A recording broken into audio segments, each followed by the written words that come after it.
నమస్కారం సిటీ వార్తలకు స్వాగతం. ముందుగా ముఖ్యాంశాలు. నీతి ఆయోగ్ వైస్ చైర్మన్ తో సీఎం చంద్రబాబు భేటీ. ఆర్థికాభివృద్ధి, నైపుణ్యాభివృద్ధిపై చర్చ.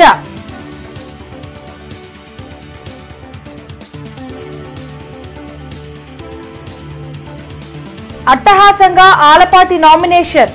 తరలివచ్చిన ప్రజాప్రతినిధులు, నేతలు, కూటమి శ్రేణులు.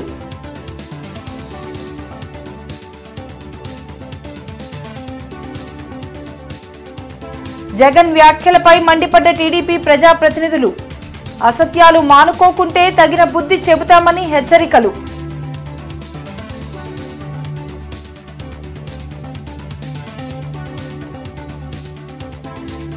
ఈ నెల 24 నుండి అసెంబ్లీ సమావేశాలు 15 రోజుల పాటు జరిగే అవకాశం.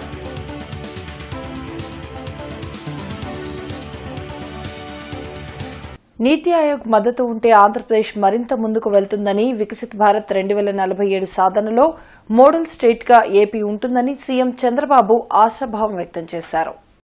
నీతి ఆయోగ్ వైస్ చైర్మన్ సుమన్ బేరినితో వెలగపూడి సచివాలయంలో ముఖ్యమంత్రి చంద్రబాబు భేటీ అయ్యారు. స్వర్ణాంధ్ర 2047 ప్రణాళికకు చేయూతనివ్వాలని కోరారు. ఆర్థిక వృద్ధి, నైపుణ్యాభివృద్ధి, పరిశ్రమల సుస్థిరత ప్రధానాంశాలుగా స్వర్ణాంధ్ర 2047పై ప్రధానంగా దృష్టి పెట్టినట్లు తెలిపారు. తిరుపతి, అమరావతిని రీజనల్ గ్రోత్ హబ్లుగా మలిచేందుకు నీతి ఆయోగ్ సహకారం అందించాలని సీఎం కోరారు. ఉమ్మడి కృష్ణా, గుంటూరు జిల్లాల కూటమి ఎమ్మెల్సీ అభ్యర్థి ఆలపాటి రాజేంద్ర ప్రసాద్ మంత్రులు, ఎమ్మెల్యేలు, ప్రజా సంఘాలతో భారీ ర్యాలీ నిర్వహించారు. అనంతరం కలెక్టర్ కార్యాలయంలో తన నామినేషన్ దాఖలు చేశారు.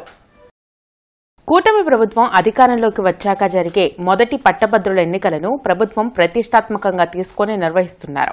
ఉమ్మడి కృష్ణా, గుంటూరు జిల్లాల కూటమి అభ్యర్థి ఆలపాటి రాజా నామినేషన్ కార్యక్రమంలో మంత్రులు నాదెండ్ల మనోహర్, పార్థసారథి, ఎమ్మెల్యేలు గల్లామాధవి, నసీర్ అహ్మద్, తెనాలి శ్రావణ్ కుమార్, కన్నా లక్ష్మీనారాయణ, ప్రత్తిపాటి పుల్లారావు, కామినేని శ్రీనివాస్, ఎరపతినేని శ్రీనివాసరావు, జూలకంటి బ్రహ్మారెడ్డి, నక్కా ఆనందబాబు, వర్ల రామయ్య, నరేంద్ర వర్మ, నెట్టెం రఘురాం, కుప్పం ఎమ్మెల్సీ శ్రీకాంత్ పాల్గొన్నారు. ఈ సందర్భంగా మంత్రి పార్థసారథి మాట్లాడుతూ ఉన్నత విలువలు కలిగి నిరంతరం ప్రజాసేవలో ఉండే నాయకుడు ఆలపాటి రాజా అని అన్నారు. అలాంటి నాయకులు ఉమ్మడి కృష్ణా, గుంటూరు జిల్లాల అభ్యర్థిగా నామినేషన్ దాఖలు చేశారని అన్నారు. కూటమి ప్రభుత్వం అధికారంలోకి రాగానే 6,48,000 కోట్లు పెట్టుబడులు రాష్ట్రానికి వచ్చాయని తెలిపారు. దానివల్ల సుమారు 4 లక్షల మందికి ఉద్యోగాలు వస్తాయని ఆశాభావం వ్యక్తం చేశారు. గత ప్రభుత్వం రాష్ట్రాన్ని పూర్తిగా విధ్వంసం చేసిందని మండిపడ్డారు. ఈ ఎన్నికల్లో ఆలపాటి రాజేంద్ర ప్రసాద్ ను అత్యధిక మెజార్టీతో గెలిపించాలని పిలుపునిచ్చారు. ఏకపక్షంగా ప్రతి ఒక్కరూ ఈ ఎమ్మెల్సీ ఎన్నికల్లో ఆలపాటి రాజేంద్ర ప్రసాద్ కు ఓటు వేసి అఖండ మెజార్టీతో గెలిపిస్తారని ఎమ్మెల్యే గల్లామాధవి తెలిపారు. 8 నెలల కూటమి పాలనలో రాష్ట్రం అభివృద్ధిలో దూసుకుపోతూ ఉందని జిల్లా అధ్యక్షులు తెనాలి శ్రావణ్ కుమార్ తెలిపారు. అలాంటి ప్రభుత్వం తరపున పోటీ చేస్తున్న ఆలపాటి రాజేంద్ర ప్రసాద్ ను అత్యధిక మెజార్టీతో గెలిపించాల్సిన అవసరం ఉందన్నారు. తప్పకుండా ప్రతి ఒక్కరూ ఆలపాటి రాజాకు ఓటు వేయాలని పిలుపునిచ్చారు. ఈ ఎన్నిక ఏకపక్షంగా ఉంటుందని గురజాల ఎమ్మెల్యే ఎరపతినేని శ్రీనివాసరావు ఆశాభావం వ్యక్తం చేశారు.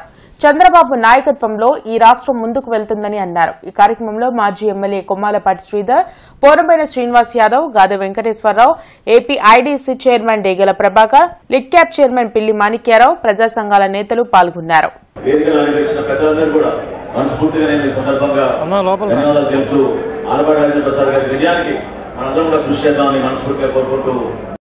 కృష్ణా, గుంటూరు గ్రాడ్యుయేట్స్ కాన్స్టిట్యున్సీ నుంచి నామినేషన్ దాఖలు చేయడం జరిగింది. ఉన్నత విలువలు, విద్యార్హతలు, మంచితనం, సమస్యల పట్ల పూర్తి అవగాహన ఉన్న వ్యక్తి రాజేంద్ర ప్రసాద్ గారు ఈ పదవికి చాలా సూటబుల్ అని చెప్పేసి అందరూ భావిస్తూ ఉన్నారు. ప్రత్యేకంగా ఈ 2 జిల్లాలను గ్రాడ్యుయేట్స్ అందరూ కూడా భావిస్తూ ఉన్నారు. ఈ జిల్లాలో ఒక చెరగని ముద్ర ఉంది.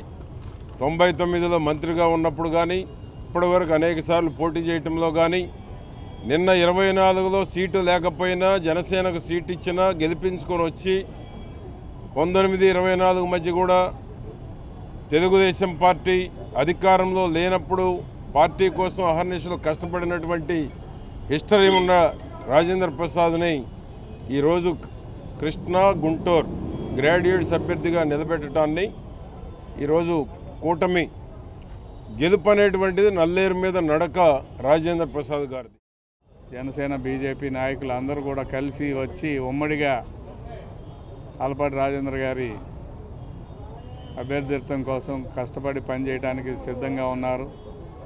ఇప్పటికే చాలా వరకు ఎన్నికల ప్రక్రియలో ఓట్ల నమోదు దగ్గర నుంచి కరెక్షన్ దగ్గర నుంచి ఓటర్ లిస్టులో 70% పైగా వ్యక్తిగతంగా కలిసి ఫోన్ నెంబర్లు తీసుకొని అభ్యర్థించడం జరిగింది. తప్పకుండా మంచి విజయం సాధిస్తారని మేము ఆశాభావం వ్యక్తం చేస్తున్నాం. గ్రాడ్యుయేట్స్ అందరూ కూడా ఏకపక్షంగా ఆలపాటి రాజేంద్ర ప్రసాద్ గారిని గెలిపించుకొని తీరుతారు. ఘన విజయాన్ని మా సొంతం మేము చేసుకోబోతూ ఉన్నాము. అత్యంత మెజారిటీతో గుంటూరు పశ్చిమ నుంచి ఆలపాటి రాజేంద్ర ప్రసాద్ గారు గెలుస్తారు. అందుకు కార్యాచరణ రూపకల్పన కూడా చేసుకోవడం జరిగింది. ఇప్పటికే చాలా విస్తృత స్థాయిలో ఈ యొక్క క్యాంపెయినింగ్ చేసుకోవడం కూడా జరుగుతూ ఉంది. రేపటి నుంచి ఇంకా మరిన్ని క్షేత్రాలకి మేము విజిట్ చేసి డోర్ టు డోర్ కూడా విజిట్ చేసి ఈ యొక్క క్యాంపెయినింగ్ పూర్తి చేసుకోవడం జరుగుతుంది.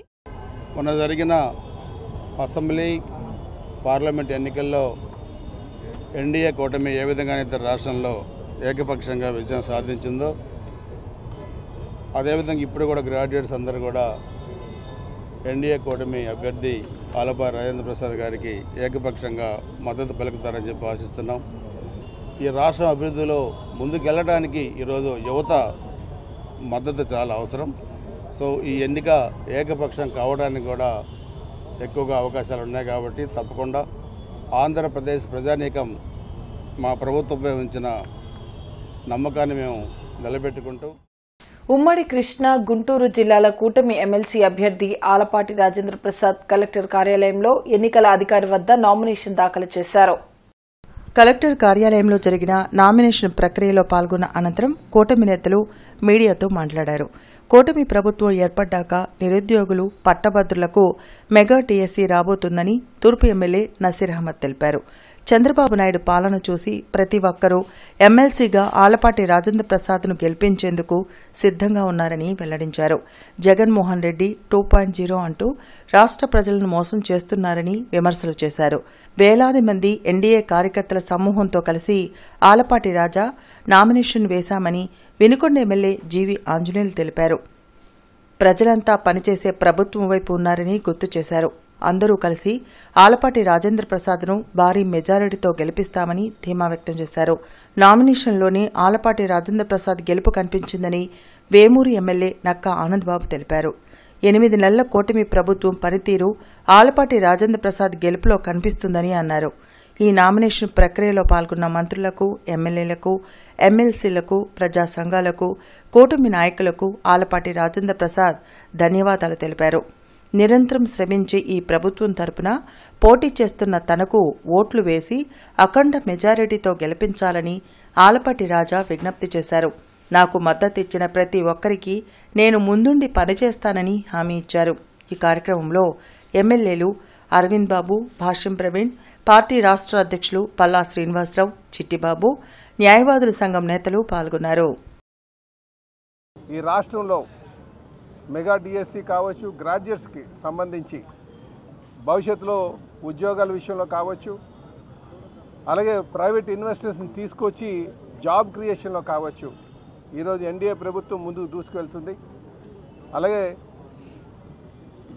మన ఉప ముఖ్యమంత్రి అయినటువంటి పవన్ కళ్యాణ్ గారు కూడా, అలాగే బీజేపీ సహకారంతో ఈరోజు గ్రాడ్యుయేట్స్ అందరికీ కూడా బంగారు భవిష్యత్తు ఉండేటట్టుగా ఈ ప్రభుత్వం నిర్ణయాలు తీసుకుంటుంది. కనుక ఈ తరుణంలో మరి ఆలపాటి రాజేంద్ర గారు వారి యొక్క అభ్యర్థిత్వాన్ని అందరూ కూడా ప్రోత్సహించాలి, గెలిపించాలని చెప్పి ఈ సందర్భంగా తెలియజేస్తున్నాను. వారికి ఈ సందర్భంగా శుభాకాంక్షలు కూడా తెలియజేస్తున్నాను. సో అపారమైనటువంటి అనుభవం ఉన్నటువంటి ఆలపాటి రాజేంద్ర ప్రసాద్ గారిని భారీ మెజార్టీతో గెలిపించాలని విజ్ఞప్తి చేస్తూ ఖచ్చితంగా ప్రజలు భారీ మెజార్టీతో గెలిపించబోతున్నారని ఈ సందర్భంగా తెలియజేస్తూ మేమందరం కూడా ఎన్డీఏ తరఫున ఉన్నటువంటి ఆలపాటి రాజేంద్ర ప్రసాద్ గారిని సమిష్టి కృషి చేస్తాం, ఎన్డీఏ అందరినీ కలుపుకొని పనిచేస్తాం, భారీ మెజార్టీతో గెలిపిస్తాం. ఈ రోజున మంచి ప్రభుత్వానికి 7 నెలలుగా కొనసాగుతున్నట్టు ఈ మంచి ప్రభుత్వానికి మద్దతు పలకాల్సినటువంటి బాధ్యత ఈరోజు పట్టభద్రుల మీద ఉంది అని చెప్పే భావన. ఆ నేపథ్యంలో ఒక వ్యక్తిగా, ఒక ఎమ్మెల్సీ అభ్యర్థిగా మీ అందరి యొక్క సహకారం, ఆశీస్సులు, సహాయాన్ని కోరటం అనేది నా బాధ్యత అయినా కూడా ఈ రోజున ఈ ప్రభుత్వానికి మద్దతు పలకాల్సినటువంటి బాధ్యత మీపై ఉంది. ఆ రకంగా ఈ ప్రభుత్వం పనిచేసే ప్రభుత్వానికి మీరు మరొక్కసారి ఓటేయమని చెప్పి కోరుకుంటూ ఈ కాబోయే గెలుపు విజయం ఈ రోజున ఈ ప్రభుత్వానికి అని చెప్పి మనందరం కూడా కూటమి విజయం అని చెప్పి ఈ సందర్భంగా విజ్ఞప్తి చేస్తూ, గతంలో సాధారణ ఎన్నికల ముందు జరిగినటువంటి ఎమ్మెల్సీ ఎన్నికలు ఈ రాష్ట్రంలో ఉన్నటువంటి దుర్మార్గమైనటువంటి పరిపాలన కింద వ్యతిరేకత చాప కింద నీరులా కనపడి 3 ఎమ్మెల్సీ ఎన్నికల్లో 108 అసెంబ్లీ నియోజకవర్గాలకి ప్రాతినిధ్యం వహించేటటువంటి ఉత్తరాంధ్ర కానీ, దక్షిణ రాయలసీమ, ఉత్తర రాయలసీమ గ్రాడ్యుయేట్స్ ఎన్నికల్లో ఆ రోజున సత్తా చాటి సాధారణ ఎన్నికల్లో కూటమి ఘన విజయం సాధించబోతుందని ముందుగానే అర్థమైంది. ఈ 8 నెలల కాలం కూటమి ప్రభుత్వ పనితీరుకి ఈరోజు మొట్టమొదటిగా వచ్చినటువంటి ఎన్నికగా ఉన్నటువంటి ఈ పట్టభద్రుల నియోజకవర్గం ఎన్నిక, ఆలపాటి రాజేంద్ర ప్రసాద్ గారి గెలుపు ఈ ప్రభుత్వం యొక్క పనితీరుకి నిదర్శనంగా నిలబడబోతా ఉంది.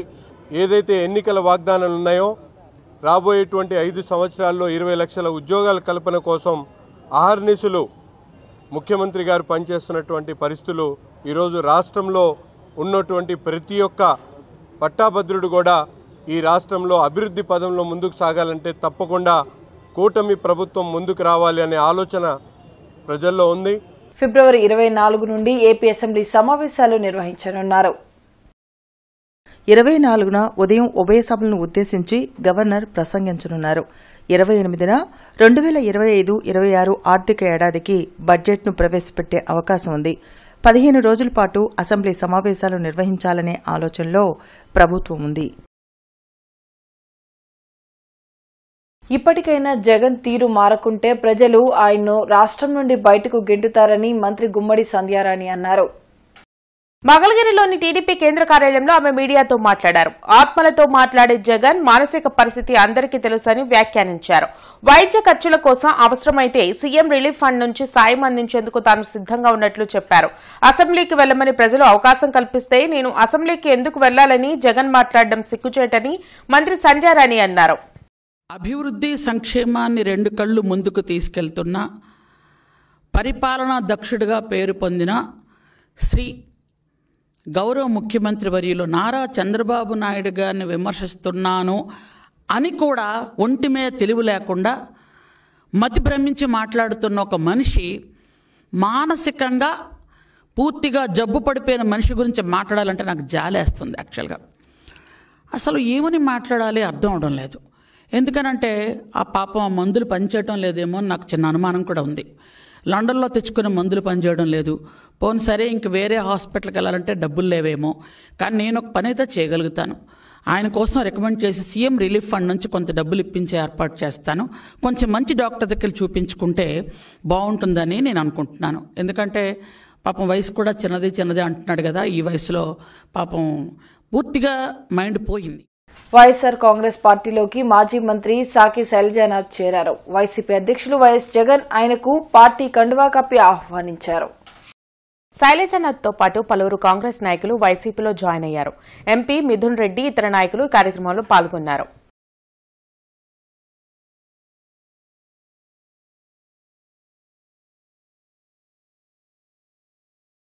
ఏఐటీయూసీ పోరాట ఫలితంగా భవన నిర్మాణ కార్మికులకు సంక్షేమ బోర్డు ఏర్పాటైందని సంఘ నేత తెలిపారు. ఈ సందర్భంగా కేంద్ర ప్రభుత్వానికి కృతజ్ఞతలు తెలిపారు. కేంద్ర ప్రభుత్వం ప్రవేశపెట్టిన బీమా పథకం అసంఘటిత రంగ కార్మికులకు ఎంతో ఉపయోగకరమని ఏఐటీయూసీ నేతలు చల్లా చిన్న ఆంజనేయులు, రావుల అంజిబాబు తెలిపారు. సంగడిగుంటలో జరిగిన నగర ముఠా కార్మిక సంఘం విస్తృత సమావేశంలో వారు మాట్లాడారు. భవన నిర్మాణ కార్మికులకు సంక్షేమ బోర్డు ఏర్పాటు చేయడం హర్షదాయకమన్నారు. కార్యక్రమంలో ఏఐటీయూసీ నేతలు సురేష్ తదితరులు పాల్గొన్నారు. భారతదేశంలో ఉన్నటువంటి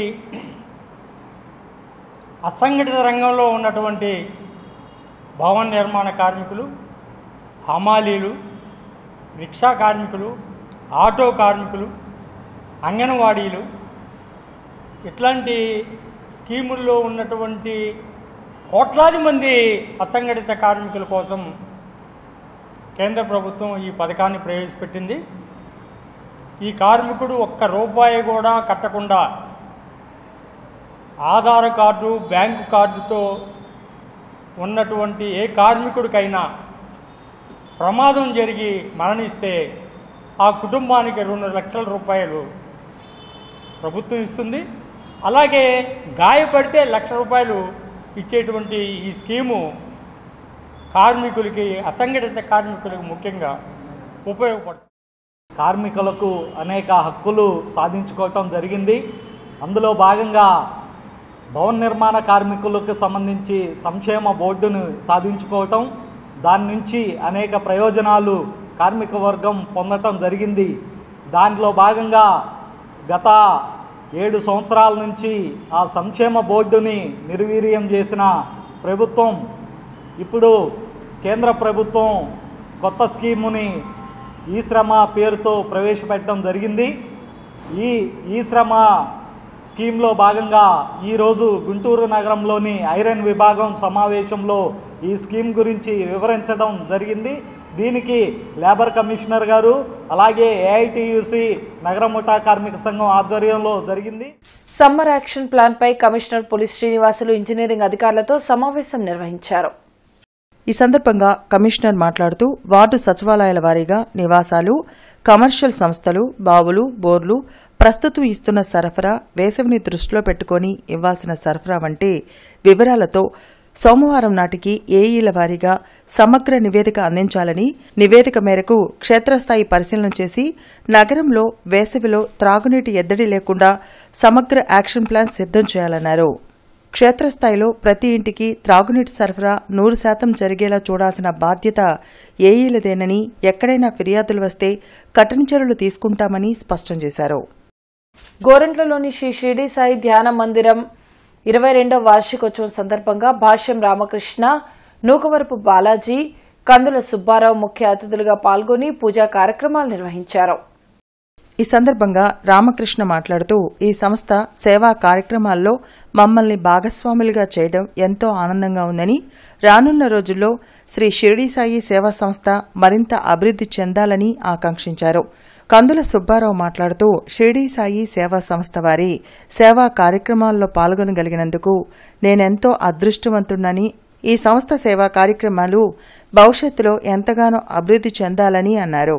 నూకవరపు బాలాజీ మాట్లాడుతూ శ్రీ షిరిడి సాయి సేవా సంస్థ కార్యక్రమాలు ఎంతో బాగున్నాయని, సభ్యులందరి సహకారం ఎంతో బాగుందని, ఈ సంస్థ సభ్యులందరిపై శ్రీ సాయి ఆశీస్సులు ఎల్లవేళలా ఉండాలని అన్నారు.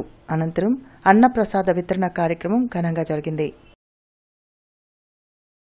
ఈరోజు షిరిడి సాయి సేవా సమితి 22వ వార్షికోత్సవం జరుగుతూ ఉంది.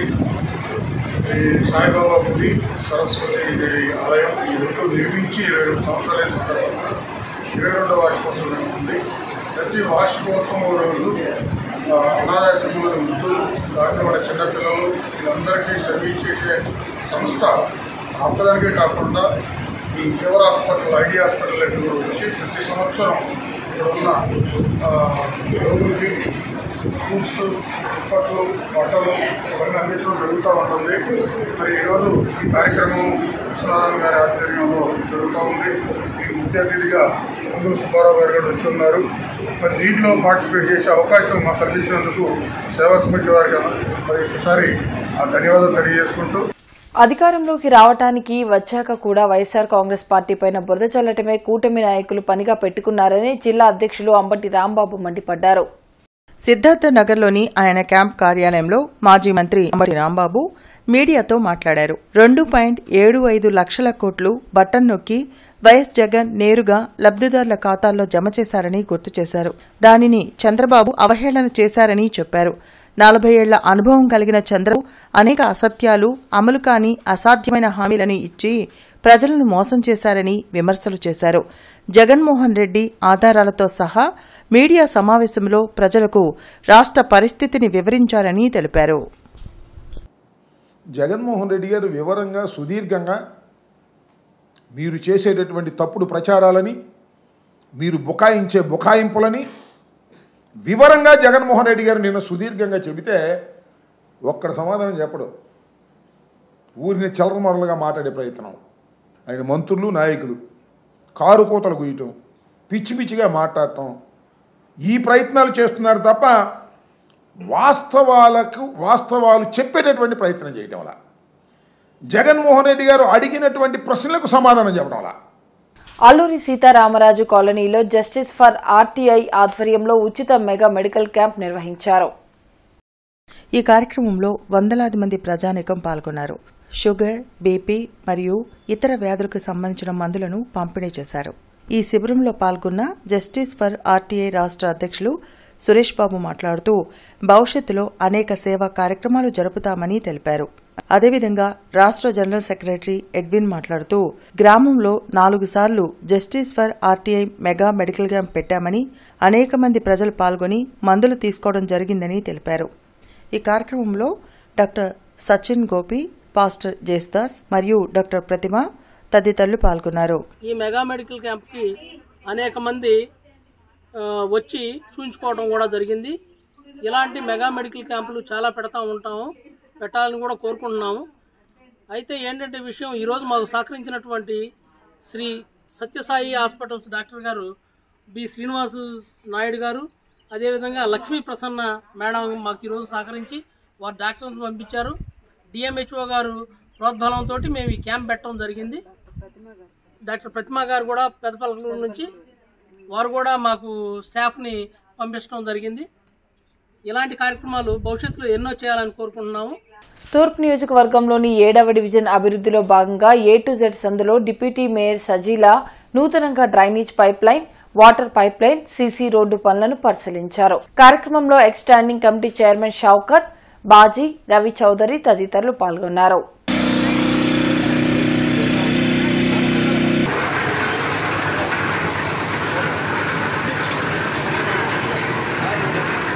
డాక్టర్ బిఆర్ అంబేద్కర్ సతీమణి రమాబాయి అంబేద్కర్ జయంతి కార్యక్రమం లార్జ్ సెంటర్లో జరిగింది. భీమసేన సేవాదల్ ఆర్పీఐ పార్టీ ఆధ్వర్యంలో ఈ కార్యక్రమం నిర్వహించారు. సంఘ నేతలు నల్లపు నీలాంబరం, ముత్తయ్య, విల్సన్, అనిల్, కోటేశ్వరరావు అంబేద్కర్ విగ్రహానికి పూలమాలలు వేసి నివాళులర్పించారు. ఈ సందర్భంగా రమాబాయి సేవలను కొనియాడారు. రమాబాయి సాహెబ్ రమాబాయి అంబేద్కర్ గారి యొక్క జన్మదినం సందర్భంగా మరి ప్రజలందరికీ శుభాకాంక్షలు తెలియజేస్తూ ఉన్నాం.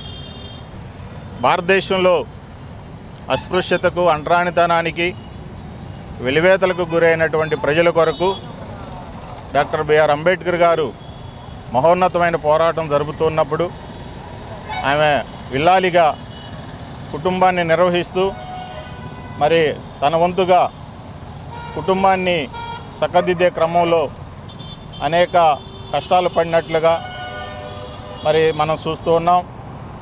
ఈరోజు దళిత, బహుజన, ఆదివాసీ, మైనార్టీలు ఈ స్వేచ్ఛ వాయువులు పీలుస్తున్నారంటే అలాంటి తల్లుల యొక్క మరి ప్రాణత్యాగాలు.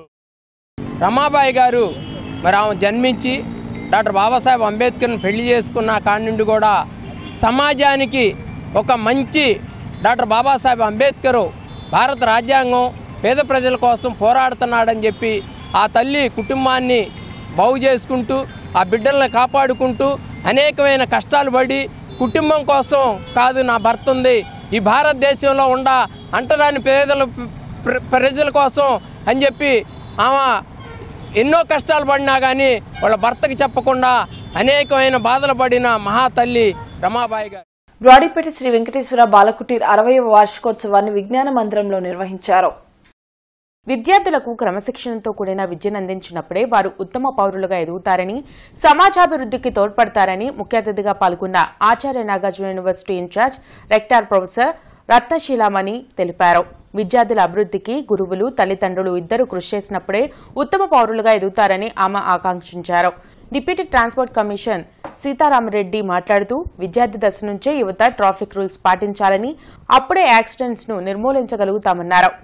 గ్యాడ్జెట్స్ ద్వారా పక్కదారి పడుతున్నారని, విద్యార్థులను వాటికి దూరంగా ఉంచాల్సిన బాధ్యత పెద్దలదే అని ఆయన ఇచ్చిన సందేశం నేటి తరానికి చక్కన మేలుకొలుపని తెలిపారు. ఈ సందర్భంగా చిన్నారులు ప్రదర్శించిన సాంస్కృతిక కార్యక్రమాలు అందరినీ అలరించాయి.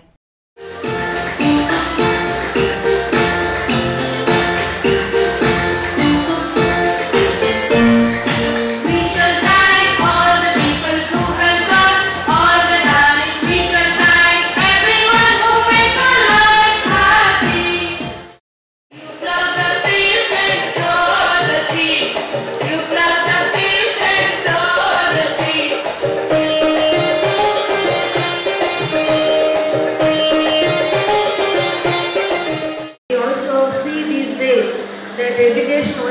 become something like commercial.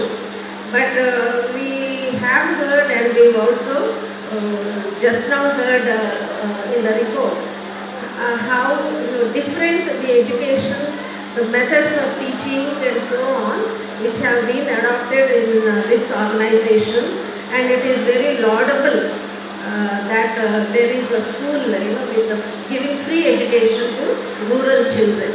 Now these objectives, and unless you have that passion to do something, to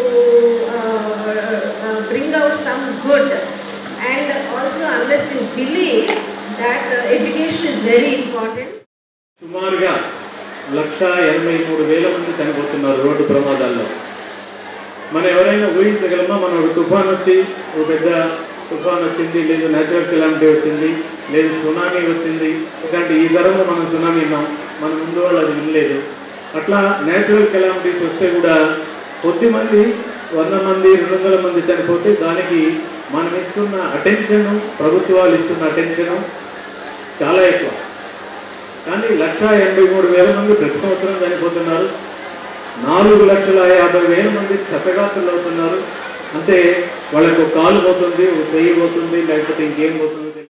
Hindu కళాశాలలో స్కూల్ ఆఫ్ అప్లైడ్ సైన్సెస్ విభాగం వారు నిర్వహిస్తున్న సావిష్కర్ కార్యక్రమం ముగిసింది. ఈ ప్రదర్శనలో రోబోటిక్ గేమ్స్, వ్యవసాయ రంగంలో రోబోటిక్ అనువర్తనాలు అందరినీ విశేషంగా ఆకట్టుకున్నాయి. ఈ ప్రదర్శనలో ఇతర కళాశాలలకు చెందిన అనేక మంది విద్యార్థులు పాల్గొన్నారు. ముగింపు సందర్భంగా విద్యార్థులు నిర్వహించిన కల్చరల్ యాక్టివిటీస్ అందరినీ ఆకర్షించాయి. కార్యక్రమంలో కళాశాల కార్యదర్శి చెరువు రామకృష్ణమూర్తి మరియు డైరెక్టర్ డాక్టర్ జె ఉమామహేశ్వరరావు తదితరులు పాల్గొన్నారు.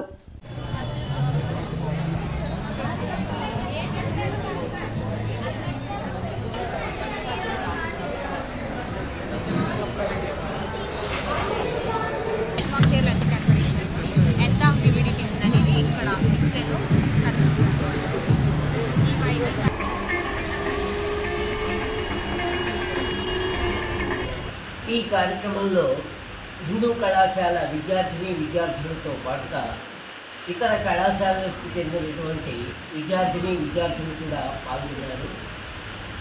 ఈ ప్రదర్శనలో ఈ స్కూల్ ఆఫ్ అప్లైడ్ సైన్సెస్ విభాగానికి చెందినటువంటి డిపార్ట్మెంట్స్ అన్నీ కూడా చాలా చురుకుగా పాల్గొన్నాయి.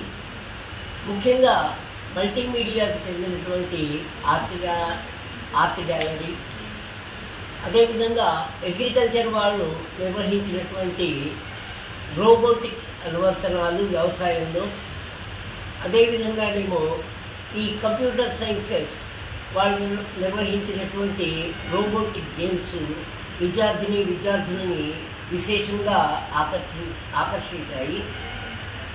అంతర్జాతీయ స్థాయిలో నిర్వహించిన సైన్స్ ఎగ్జిబిషన్ పోటీల్లో గుంటూరుకు చెందిన నారాయణ స్కూల్ విద్యార్థులు మంచి ప్రతిభ కనబరిచారు.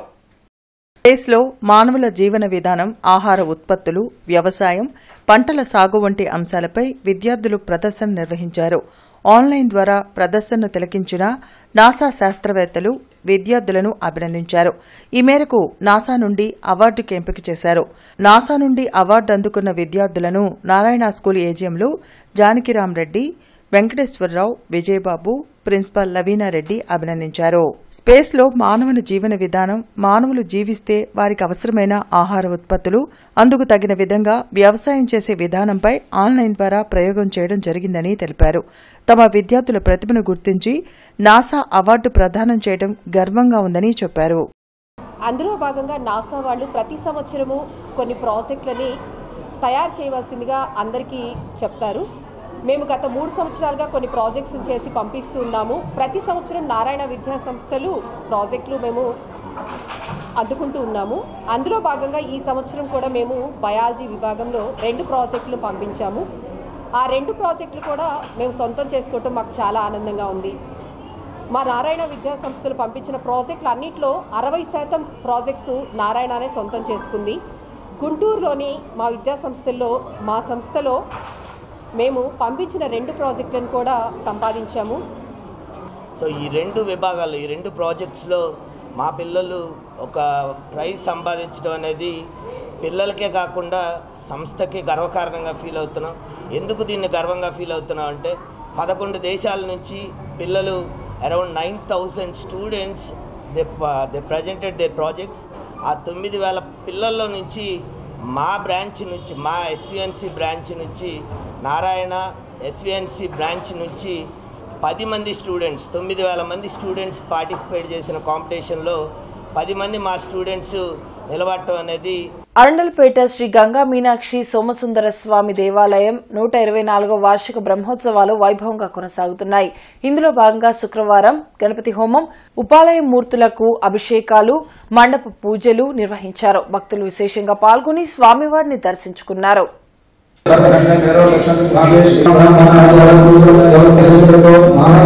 విద్యార్థి స్వామి గారి ఆశీస్సులతో 124వ వార్షికోత్సవాలు జరుగుతున్నాయి. నిన్నటి రోజున నుంచి మొదలైనాయి. ఈరోజు 7వ తేదీ ఈరోజు ఉదయం గణపతి హోమం జరిగింది. తర్వాత సాయంకాలం ఇప్పుడు మండల పూజ హోమాలు జరుగుతున్నాయి. రేపు విద్యుత్ లైన్ల మరమ్మతులు, చెట్లు కొట్టివేయడం కారణంగా నగరంలోని కొన్ని ప్రాంతాల్లో విద్యుత్ సరఫరాకు అంతరాయం కలుగుతుందని విద్యుత్ అధికారులు తెలిపారు. కావున వినియోగదారులు సహకరించగలరని కోరారు. D13 సెక్షన్ నందు 2వ శనివారం కావున చెట్లు కొట్టివేయడం కారణంగా రేపు ఉదయం 8 గంటల నుంచి మధ్యాహ్నం 2 గంటల వరకు Nandivelugu road, Ziauddin Nagar, Rahul Gandhi Nagar, shop employees colony, Venkateswara colony, RTC colony, Vijayawada road ప్రాంతాల్లో విద్యుత్ సరఫరాకు అంతరాయం ఏర్పడుతుందని ఈఈ పిహెచ్ హుస్సేన్ ఖాన్ తెలిపారు. విద్యుత్ లైన్ల మరమ్మతుల కారణంగా ఉదయం 9 గంటల నుంచి మధ్యాహ్నం 1 గంట వరకు Nallacheruvu, Sampath Nagar, Aragraharam, Sangadigunta, bypass, Etukuru road, NH5, Etukuru, KVP colony, Krishnababu colony, Chuttugunta, Chandrababu Naidu colony తదితర ఏరియాల్లో విద్యుత్ సరఫరాకు అంతరాయం కలుగునని విద్యుత్ అధికారులు తెలిపారు. 2వ శనివారం 11 kV ఫీడర్లో చెట్లు తొలగించుటకు మరియు ఎస్ఎస్ మరియు లైన్ మెయింటెనెన్స్ ఉన్నందున ఉదయం 9 గంటల నుండి మధ్యాహ్నం 1 గంట వరకు బ్రాడీపేట 1/14 నుండి 6/18 వరకు లక్ష్మీపురం, చంద్రమౌళి నగర్, పండరీపురం, అశోక్ నగర్, దేవాపురం, కృష్ణనగర్, కోబాల్ట్పేట, పట్టాభిపురం తదితర ఏరియాల్లో పవర్ ఉండదని వినియోగదారులు సహకరించాలని deputy executive engineer N Guravayya తెలిపారు. ఇవి ఇప్పటివరకు అప్డేట్స్. మరిన్ని అప్డేట్స్తో మళ్ళీ కలుద్దాం. అంతవరకు సెలవు. నమస్కారం.